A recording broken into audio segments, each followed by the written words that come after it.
Hello everybody. So আজকে আমরা ফিজিক্সের একটা খুব ইম্পর্ট্যান্ট চ্যাপ্টার শুরু করতে চলেছি, যেটার নাম ফ্লুইড মেকানিক্স। সো দেখো, ফ্লুইড মেকানিক্স শুরু করছো তার মানে তুমি মেকানিক্স কমপ্লিট করে ফেলেছো।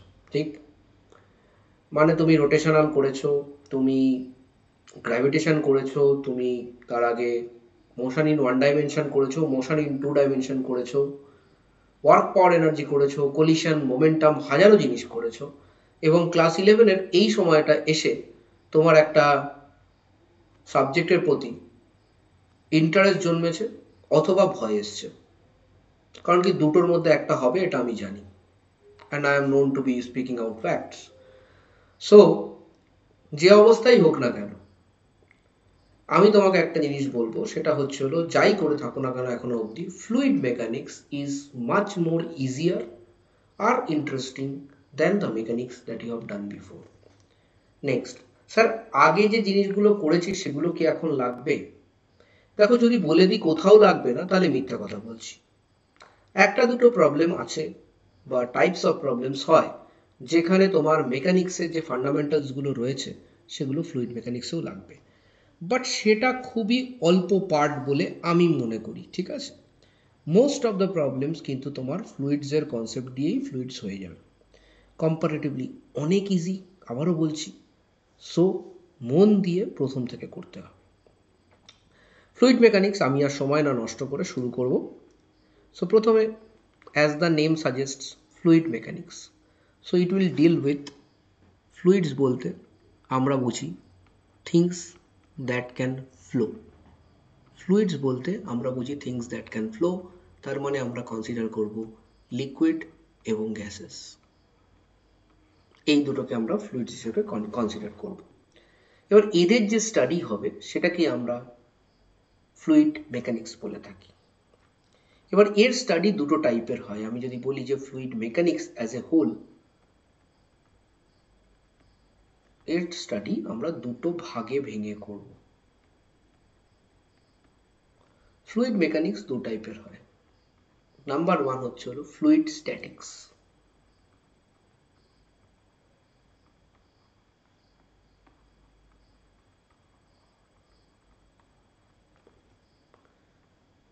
নাম্বার টু হচ্ছে হলো fluid dynamics.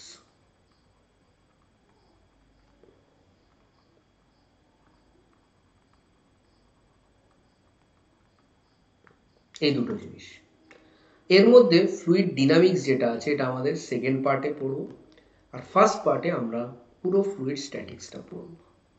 Fluid statics basically কি নিয়ে ডিল করবে? Fluid statics will deal with fluids at rest.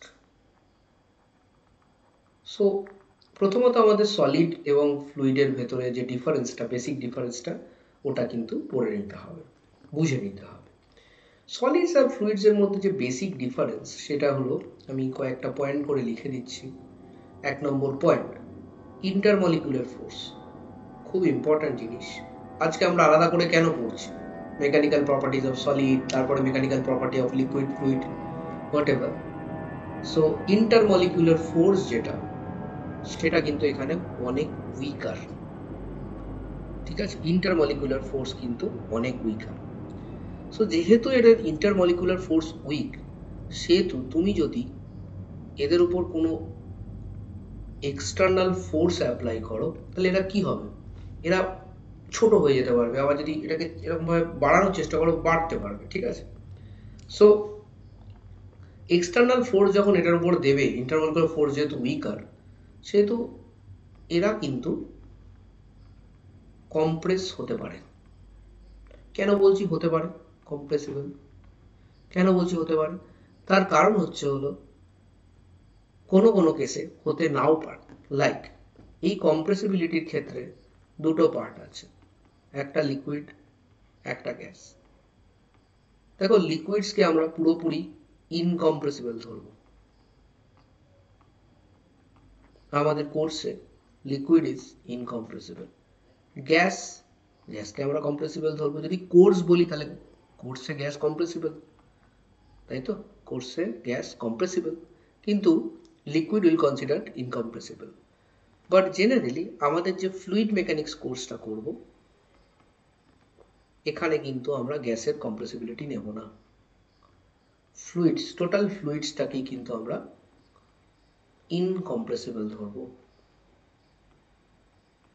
Total ফ্লুইডসটাকে আমরা কি ধরবো? ইনকম্প্রেসিবল ধরবো।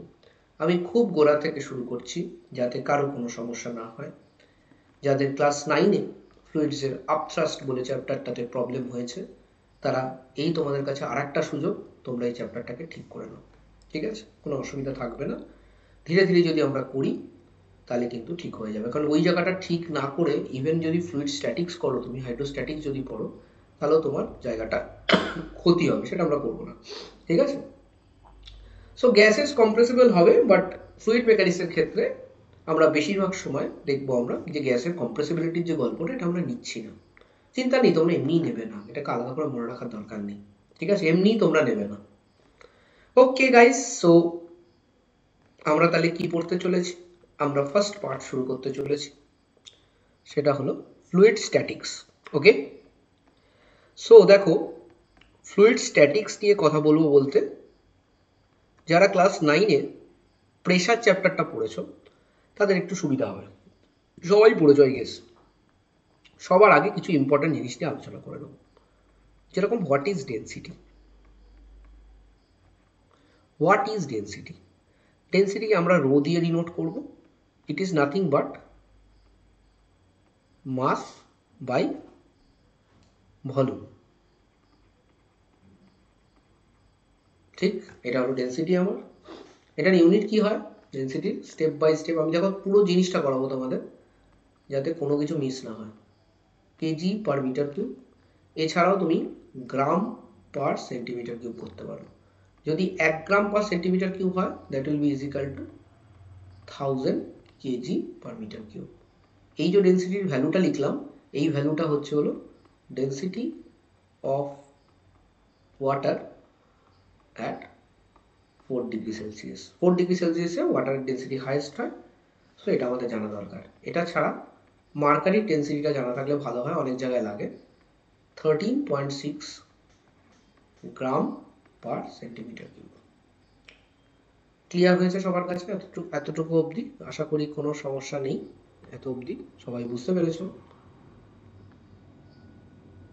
আমরা স্টেপ বাই স্টেপ এগোচ্ছি।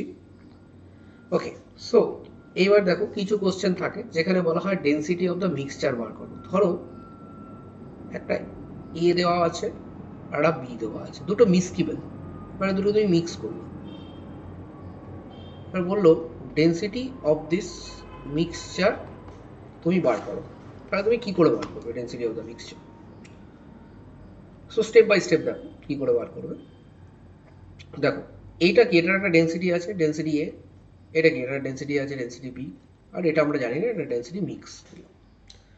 দেখো density A, what is density A? Density A হচ্ছে হলো mass of A by volume of A. তো এখানে একটা মাস অফ এ আছে আর ভলিউম অফ এ আছে।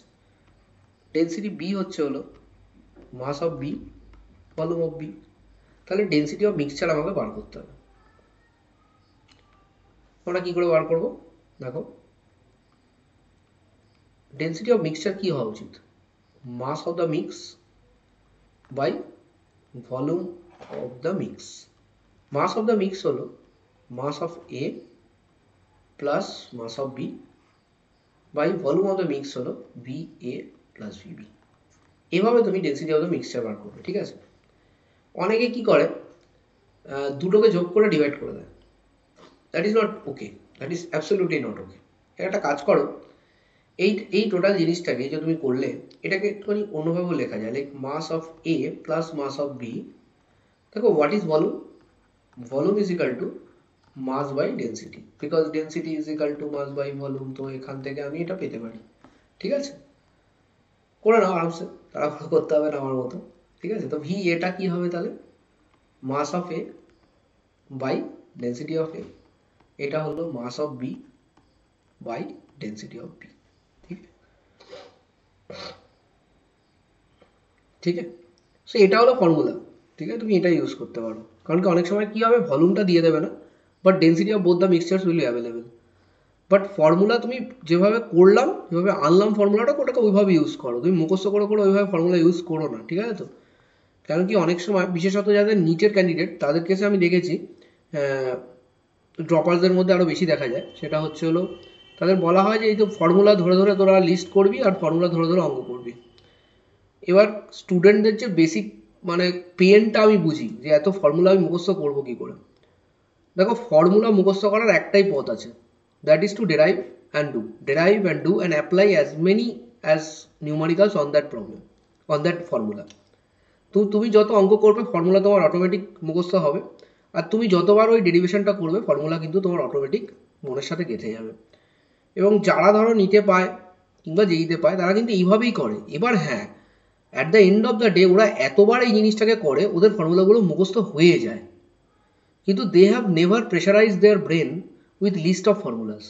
ঠিক আছে, সো আমি অ্যাজ এ টিচার কখনোই বলবো না যে লিস্ট অফ ফর্মুলাস বানাও, ডেফিনেটলি বানাও, চ্যাপ্টারটাকে নর্মালি পড়ে নাও, কিন্তু প্রথম থেকেই যে ফর্মুলা বেসড একটা অ্যাপ্রোচ ফিজিক্সের প্রতি, যেটা আমি খুব কমন দেখতে পাই এবং আমি এটার ঘোরতর বিরোধী, সেটা শুধু ফিজিক্সে না আর অন্যান্য সাবজেক্টেও আমি এটা ঘোরতর বিরোধী। একান্ত যদি কোনো উপায় না থাকে, এরকম কোনো ফর্মুলা আছে that has to be just remember, সেটা ডেরিভেশন এই মোমেন্টে কোনো মতেই দরকার নেই, তাহলে সেই ক্ষেত্রে you can go for it. But otherwise ফর্মুলাগুলো ডেরাইভ করাটা কিন্তু খুব দরকার, নাহলে কিন্তু কনসেপচুয়াল আন্ডারস্ট্যান্ডিং কোনোদিনও বিল্ড হবে না।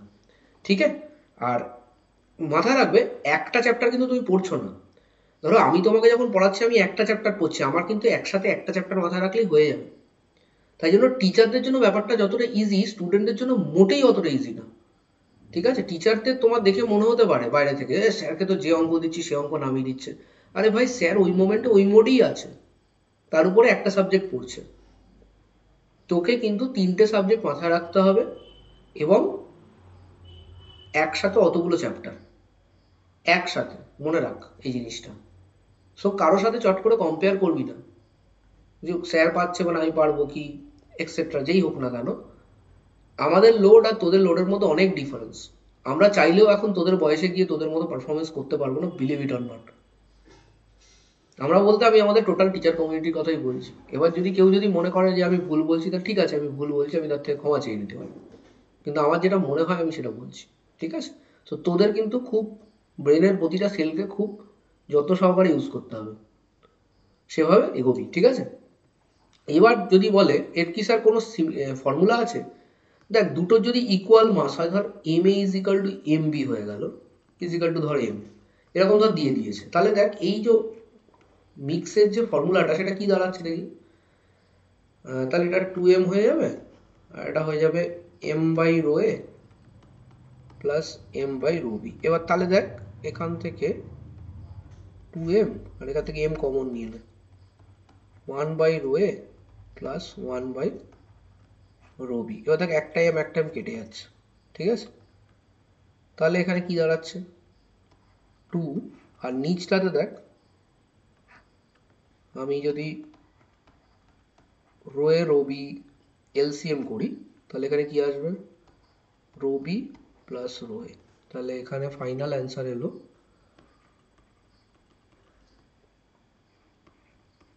2 rho a rho b by rho a plus rho b. এটা কখন হচ্ছে, যখন দুটো মাস ইকুয়াল হবে তখন এই ফর্মুলাটা হতে পারে। আমি বলবো এই ফর্মুলাগুলো না মনে রাখতে, ঠিক আছে তো, বাট এবার যদি তোর মনে হয় তুই মনে রাখতে পারবি তুই করতে পারিস। উপরের যে কনসেপ্টটা ওটাই মেন, এত কিছু মনে রাখতে গিয়ে এই কনসেপ্টটা যদি ভুলে যাই যে density of the mixture is equal to mass of the mixture by volume of the mixture, এবার যেভাবে আসবে সালা আমি বার করে নেবো, আমার অত যা আসে না। ঠিক আছে,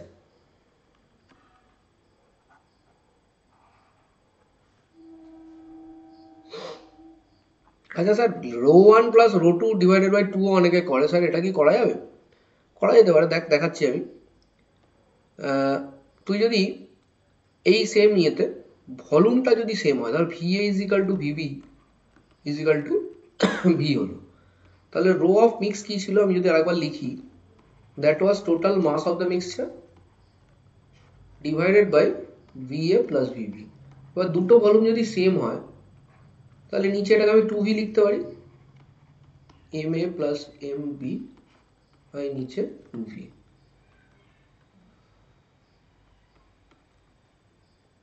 তাহলে এখানে হাফ, তাহলে m a by v plus m v by v. বা যেহেতু দুটো ভলিউম সেম তাই জন্য আমি এটা করতে পারলাম, নাহলে কিন্তু আমি করতে পারতাম না। তাহলে half rho one plus rho two. আশা করি বুঝতে পেরেছিস, কোনো সমস্যা নেই এটাতে, ইজি জিনিস, কঠিন জিনিস নয়। ঠিক আছে,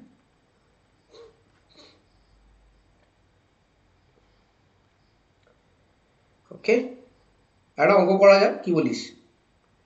যদিও সিমিলার, বাট তোরা করতে পারবি আশা করি। নে এটা কর, একটা প্রবলেম কর। দাঁড়া এক সেকেন্ড।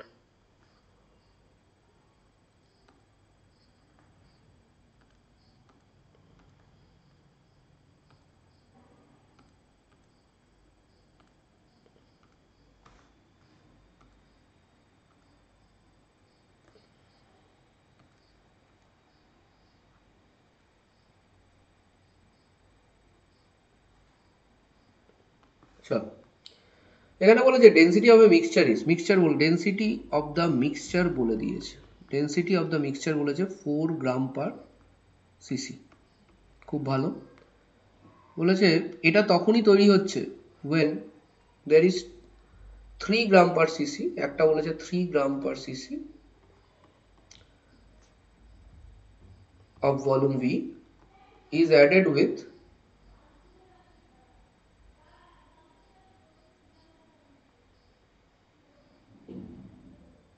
আচ্ছা না, কোশ্চেনটা একটুখানি আমার একটু মিস্টেক হয়ে গেল, সরি। আমি আরেকবার লিখি, কোশ্চেনটা ভুল হয়ে গেছে। দেখ,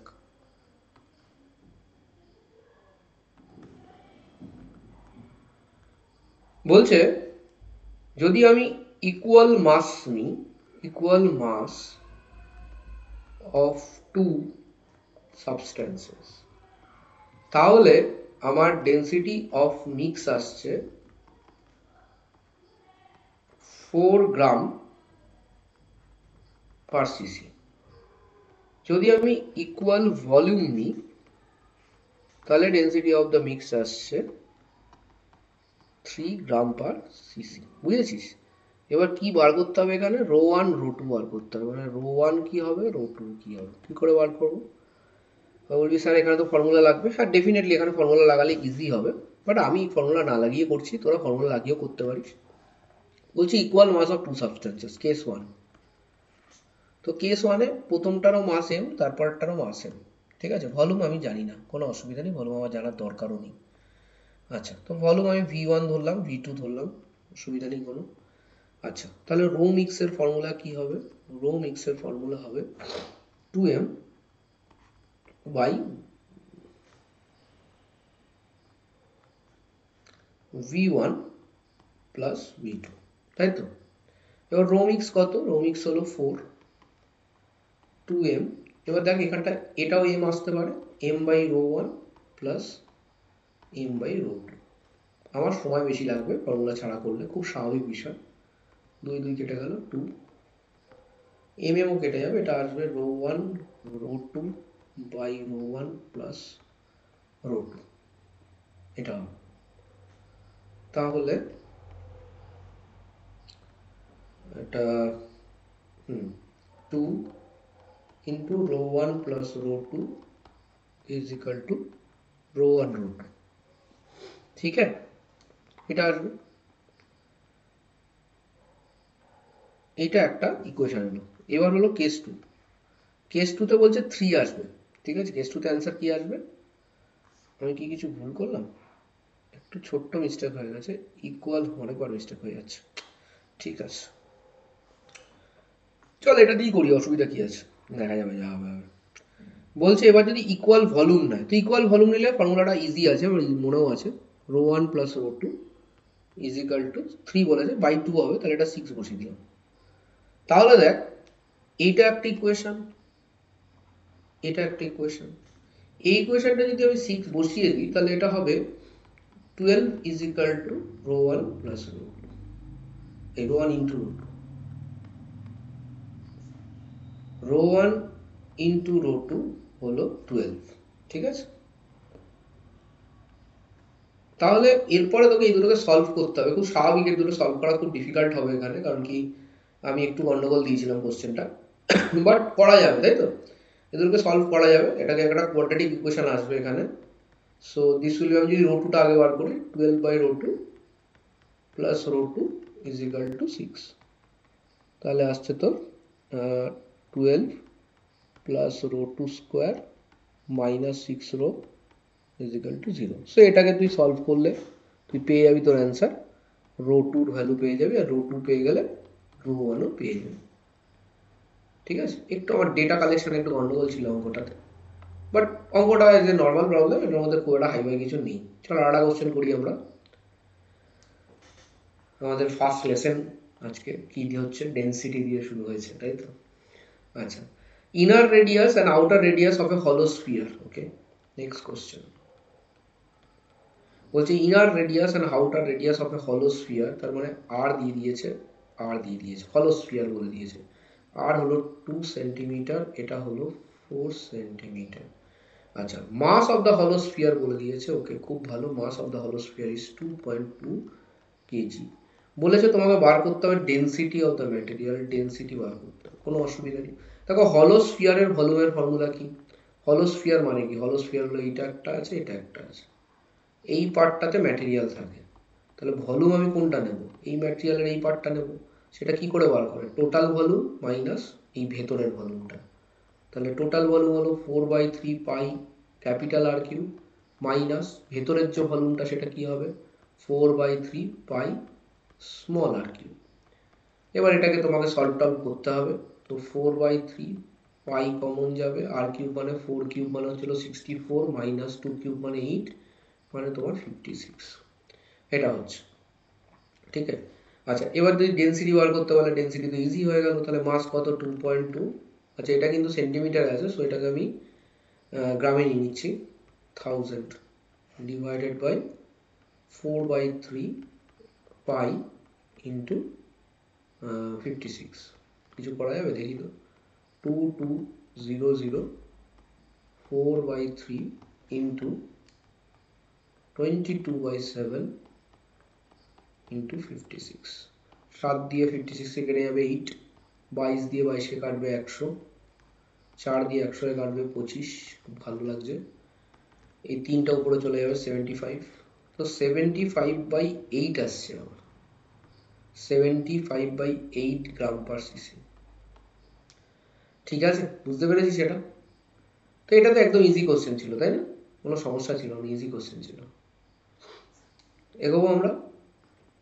আচ্ছা, এবার আমরা নেক্সট আমাদের কি টপিক আমরা পড়বো এরপরে, যেটা ইম্পর্টেন্ট টপিক সেটা হলো রিলেটিভ ডেন্সিটি। খুবই ইম্পর্টেন্ট, কারণ রিলেটিভ ডেন্সিটি থেকে অনেক কোশ্চেন আসতে পারে, এবং যে কোশ্চেনগুলো মোটেই কিন্তু খুব একটা ইজি ধরা যায় না, বাট যদি কনসেপচুয়ালি কেউ কারেক্ট থাকে, তাহলে আমি বলছি hydrostatics is one of the best chapter in this total syllabus of class 11th। ঠিক আছে, আচ্ছা চলো, তো এবার আমরা পড়বো রিলেটিভ ডেন্সিটি। সো লিকুইডদের ডেন্সিটি অনেক সময়তেই কি হয়, আমরা ওয়াটারের রেসপেক্টে বলে থাকি, যেটা আমরা রিলেটিভ ডেন্সিটি বলি। অনেক সময় স্পেসিফিক গ্র্যাভিটিও বলা হয়, এটাকে কি বলা হয়? Specific gravity. এটাও কিন্তু খুব কমন, স্পেসিফিক গ্র্যাভিটিও কিন্তু অনেক সময়তেই বলা হয়। তো রিলেটিভ ডেন্সিটি বলতে আমরা যেটা বুঝি সেটা হলো density of the substance. So লেখো ডেন্সিটি অফ সাবস্ট্যান্স। আমি সব পড়াবো এটাতে, হাইড্রোস্ট্যাটিক্সে আমি একদম নিচু থেকে পড়াবো, একদম পুরোটা পড়াবো। ঠিক আছে, কারণ কি আমি জানি এখানে সমস্যা থাকে, already known.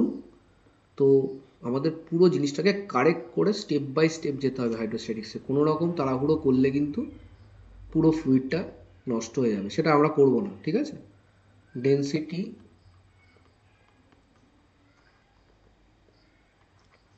Of pure water at 4 degree, মানে ওই 1 গ্রাম পার সিসিটাই আমরা নেব। ঠিক আছে, অন্যটা আমরা নেব না। নো ইউনিটস, কারণ কি এটা একটা ratio. No units, dimensionless quantity. ঠিক আছে, ওকে। আর একটা জিনিস হয় যেটাকে আমরা বলি স্পেসিফিক ওয়েট।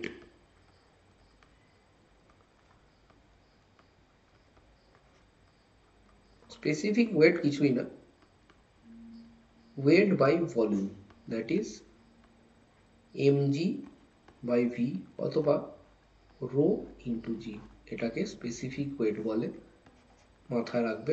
রো ইন্টু জি হলো স্পেসিফিক ওয়েট, এটার ইউনিট হলো নিউটন পার মিটার কিউব। ঠিক আছে, স্পেসিফিক গ্র্যাভিটি তো লেখা হয়েই গেছে, আলাদা করে কিছু বলার নেই। স্পেসিফিক গ্র্যাভিটি আর আরটি সেম। ঠিক আছে, স্পেসিফিক গ্র্যাভিটির ডেফিনেশনটা যদিও আলাদাভাবে বলা হয়। স্পেসিফিক গ্র্যাভিটির ডেফিনেশনটা বলে স্পেসিফিক ওয়েট, যেটা আমরা পড়লাম, divided by specific weight of pure water. তুমি যদি সেটাও করো একই জিনিস আসবে, আমি দেখিয়ে দিচ্ছি। স্পেসিফিক গ্র্যাভিটি, স্পেসিফিক গ্র্যাভিটি মানে স্পেসিফিক ওয়েট অফ সাবস্টেন্স, ঠিক আছে, ডিভাইডেড বাই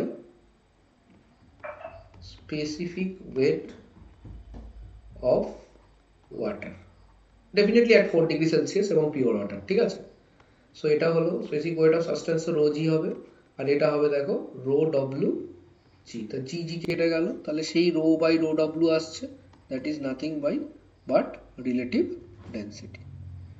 সো ডেন্সিটি আশা করি সবার ক্লিয়ার হয়ে গেছে, আর কোনো সমস্যা থাকা উচিত না ডেন্সিটির পার্টটাতে। ডেন্সিটিটা আমি একদম তলা থেকে একদম ক্লিয়ার করে দিলাম। এইবার আমাদের নেক্সট পার্টটা যেটা আমরা ডিল করব সেটা হচ্ছে হলো, আচ্ছা আমরা এই ডেন্সিটিতে নতুন কি পড়েছি? নতুন বেসিক্যালি পড়েছি ডেন্সিটি অফ দ্য মিক্সচার, আর কিন্তু কিছু না, তাই না? শুধু ডেন্সিটি অফ দ্য মিক্সচারটাই আমরা নতুন পড়েছি, আর বাদ বাকি কিন্তু সব সেম আছে। ঠিক তো? তো আশা করি বুঝতে কোনো অসুবিধা হয়নি ডেন্সিটির পার্টটা। এবার আমরা নেক্সট পার্টটাতে এগোচ্ছি। ঠিক আছে,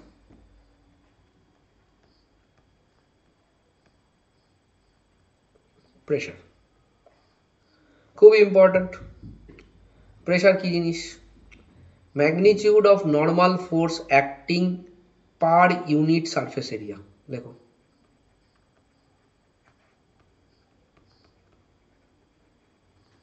magnitude of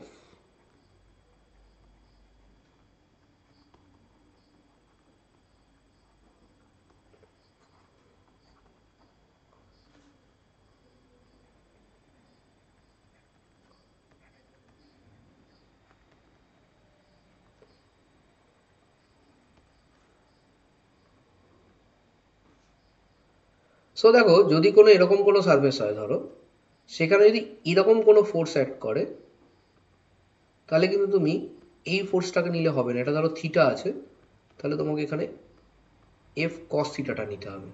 তাহলে প্রেশার এখানে কি হবে তখন? F cos theta by area. ঠিক আছে, এই জিনিসগুলো কিন্তু একটু মাথায় রাখতে হয়, নাহলে সমস্যা হয়। তো ultimately it is the normal force, যেটাকে আমরা থ্রাস্ট বলে থাকি। ঠিক আছে, আর আরেকটা জিনিস মাথায় রাখো, this is basically the change in force, that is মানে প্রথমে ধরো কোনো ফোর্স নেই, তারপরে কোনো ফোর্স এসছে, তাহলে pressure is defined as the change in force. ঠিক আছে, চেঞ্জ লিখছি, চেঞ্জ ইন ফোর্স, যে এক্সট্রা যে ফোর্সটা হচ্ছে সেটার উপরে তোমার প্রেশারটাকে ধরা হবে। ঠিক আছে, তারপরে এরিয়া, এটাও চেঞ্জ ইন এরিয়া, মানে যেটুকু এরিয়ার উপর হচ্ছে, খুব স্মল এরিয়ার উপর যে হবে, ঠিক আছে, সেটাকেই ধরতে হবে। ঠিক আছে, এটা হলো, লেখো তুমি small area on which force is applied। ঠিক আছে, যেটুকুর উপরে অ্যাপ্লাই করছো। ঠিক আছে, আচ্ছা প্রেশার তো ফোর্স পার ইউনিট এরিয়া, সেটা তো আমরা দেখলাম, এবং তাহলে আমরা বলতে পারি এটার যে ইউনিট হবে সেটা হবে নিউটন পার মিটার স্কোয়ার। এটাকে ছোট করে প্যাসকেলও বলা হয়, যেটাকে আমরা ক্যাপিটাল পি এবং তারপরে স্মল এ দিয়ে ডিনোট করব। ঠিক আছে, এটার ডাইমেনশন কি হবে দেখি করে দেখো, M L T to the power -2 divided by L square, তাহলে এটা হবে M L to the power -1 T to the power -2। Dimension analysis তোমরা পড়েছো, বারে বারে যদি ডাইমেনশন এভাবে বার করো তাহলে কিন্তু তোমাদের ভালো হবে। ঠিক আছে, ক্ষতি কিছু হবে না, এটুকু বলতে পারি। আচ্ছা নেক্সট হচ্ছে হলো, অনেকগুলো ইউনিট আছে প্রেশারে, সো এগুলোর ভ্যালুগুলো মনে রাখা খুব দরকার। ধরো 1 atmosphere is equal two 1.01325 into 10 to the power 5 Pascal। ঠিক আছে, and this is also equal to 1.01325 বার, মানে 10⁵ প্যাসকাল যেটা আছে এটা হলো বার, ঠিক আছে। and this is also equal to 760 torr. torr comes from a scientist named Torricelli, ঠিক আছে, আর কিছু না। 760 torr বলতে আমরা বুঝি 760 millimeter of Hg column। এটাকে অনেক সময়তে 76 সেন্টিমিটারও বলা হয়, এবং এটা আমরা মার্কারি কলমের জন্যই বলছি। এবার এটা কেন বলছি সেটুকু আমি আজকে করে আমাদের আজকের ক্লাস কমপ্লিট করব। যদিও এই সব কিছু জিনিস যেটুকু পড়ালাম একদম ন্যাসেন্ট জিনিস, মানে এগুলো কোনো ব্যাপারই না কারো কাছে। হতে পারে লেকচারটা বোরিং লেগেছে, বাট আমি একদম গোড়া থেকেই ফ্লুইড স্ট্যাটিক্স পড়াবো, কোনো কিছু আমি বাদ দেবো না ফ্লুইড স্ট্যাটিক্সে, ঠিক আছে। আচ্ছা দেখো, প্রেশারের, ফ্লুইড প্রেশারে আমরা পরের দিন এটা নিয়েও ডিল করবো কি করে আসছে formula and all. H rho G. এবার যদি মার্কারি নিয়ে কথা বলি, তাহলে এই এইচটাকে যদি ধরো তুমি 76 সেন্টিমিটার নাও ইন্টু রো, তাহলে তোমাকে নিতে হবে 13.6 গ্রাম পার সেন্টিমিটার কিউব, ঠিক আছে। জি নেবে তুমি তখন, যেহেতু এটা তুমি সিজিএস ইউনিটে নিচ্ছ, জি নেবে ধরো 980 সেন্টিমিটার পার সেকেন্ড স্কোয়ার। এটা যদি করো তাহলে তোমার যে প্রেশারটা আসবে সেটা সিজিএস ইউনিটে আসবে, খুব স্বাভাবিক, কিন্তু প্রেশারটাই 1 অ্যাটমসফিয়ারটাই আসবে, ঠিক আছে। মানে ওটা যদি এসআইতে কনভার্ট করিস তাহলে এটা আসবে। So this will be atmospheric pressure তখন, ঠিক আছে। এটা যদি ক্যালকুলেট করিস তাহলে এটা অ্যাটমসফিয়ারিক প্রেশার আসবে, করে দেখতে পারিস অ্যাটমসফিয়ারিক প্রেশারের কাছাকাছি আসবে, কোনো অসুবিধা হবে না। সো তাই জন্য এই পার্টটা যেহেতু মার্কারি, তো মার্কারি তো লিখে দিচ্ছিস, তাহলে রোটা ডিফাইন হয়ে গেল, জি তো আর্থের জন্য কনস্ট্যান্ট থাকবে, আর এইচটা বলে দিলেই তাহলে আমি প্রেশারটাকে বলে দিতে পারছি। এই কনসেপ্টটাকে ইউজ করে এই হাইট অফ দ্য কলমের কোশ্চেনগুলো আমাদের করতে হয়, ঠিক আছে। সো আশা করি তোদের এত অবধি বুঝতে কোনো অসুবিধা হয়নি। এর পরের দিন থেকে আমরা বিভিন্ন টাইপ অফ প্রেশার এবং প্রেশারের যেই যে ফর্মুলাটা করলাম সেটা কোথা থেকে এলো, যদি এগুলোও খুব সোজা, তাছাড়াও হাইড্রোস্ট্যাটিক প্যারাডক্স, তোরা এই বছর পড়বি অ্যাবসলিউট প্রেশার, গেজ প্রেশার, এগুলো পড়াবো, ঠিক। আর প্রেশারের বিভিন্ন অঙ্ক কিভাবে করতে হবে হাইড্রোস্ট্যাটিক্সে সেগুলো কিন্তু সবই এখানে করানো হবে। সো মন দিয়ে প্রতিটা ক্লাস যদি ফলো করিস তাহলে কোনো সমস্যা হবে না, ঠিক আছে। হোমওয়ার্ক হিসেবে অবশ্যই তোর বইয়ের যেসব কোশ্চেন সেগুলো করবি, রেলিভেন্ট যে কোশ্চেন, যেটুকু পার্ট পড়ানো হচ্ছে তার যে রেলিভেন্ট কোশ্চেন সেগুলো করবি, দেখবি হয়ে যাচ্ছে। যেগুলো হবে না সেগুলো, ধর কোনো একটা কোশ্চেন থাকলো যে কনসেপ্টটা তুই জানিস না, তার মানে তোর সেটা ওই মোমেন্টটা হওয়ার নয়, আর একটা ক্লাস করার পরে হতে পারে ওটা হয়ে যাবে, ঠিক আছে। Okay, thank you very much for joining in.